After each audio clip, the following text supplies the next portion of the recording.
Exit poll की report देखकर BJP खेमा, खासकर एनडीए खेमा बेहद खुश है, क्योंकि आंकड़े वही है जो देश के प्रधानमंत्री चुनावी माहौल में चुनावी सभाओं से बार बार दोहराते थे, यानी 400 प्लस।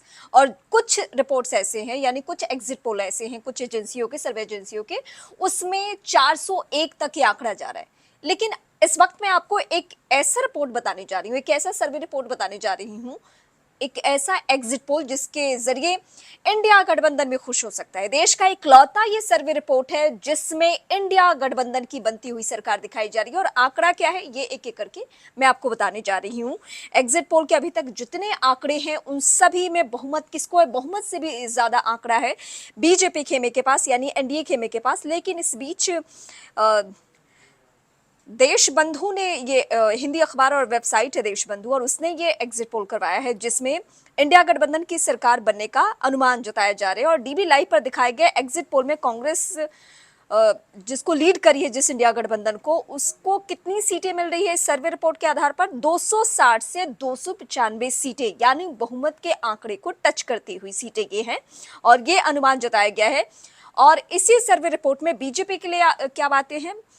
ये बीजेपी के नेतृत्व वाले एनडीए को 215 से 245 सीटें मिलने का दावा किया गया है, मतलब कि बहुमत के आंकड़े से बहुत कम। जबकि 24 से 48 सीटें ऐसी हैं जिसको अन्य के खाते में डाला गया है।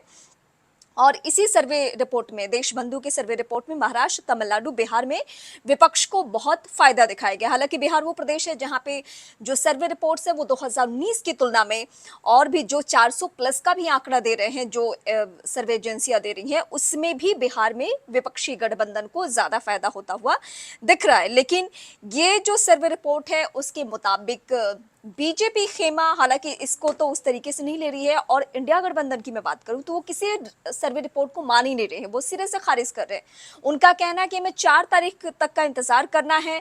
ये जितने भी रिपोर्ट्स आए हैं, ये जितने भी अनुमान हैं, वो सही नहीं है। जब ईवीएम खुलेगा तो नई बातें सामने आएगी, यानी हमारी ही सरकार बनती हुई दिखेगी। ये अभी तक इंडिया गठबंधन के लोगों का दावा है। और तमाम जो लीडर्स है, जिसमें मैं बार बार ये देख रही हूँ कि अखिलेश यादव सरीखे जो लीडर्स है, उन्होंने अपने कार्यकर्ताओं को, अपने समर्थकों को कहा है कि आपको ईवीएम स्थल पे एकजुट रहना है। उन्होंने डीएम के तरफ भी इशारा किया कि डीएम के स्तर से चीजें बदलने की कोशिश होगी। उनका एक और आरोप था कि ये सर्वे रिपोर्ट इसलिए ऐसे 400 प्लस दिखाए जा रहे हैं ताकि अगर बीजेपी को कहीं कुछ मैनेज करना हो तो वो आसानी से मैनेज कर सके। वो ये दिखा सके कि हाँ, एग्जिट पोल के अनुमान के मुताबिक भी 400 प्लस बीजेपी को सीटें आ रही थी। ये विपक्षी खेमा का दावा है और जितने भी सर्वे रिपोर्ट्स हैं उन सभी को सिरे से खारिज किया जा रहा है।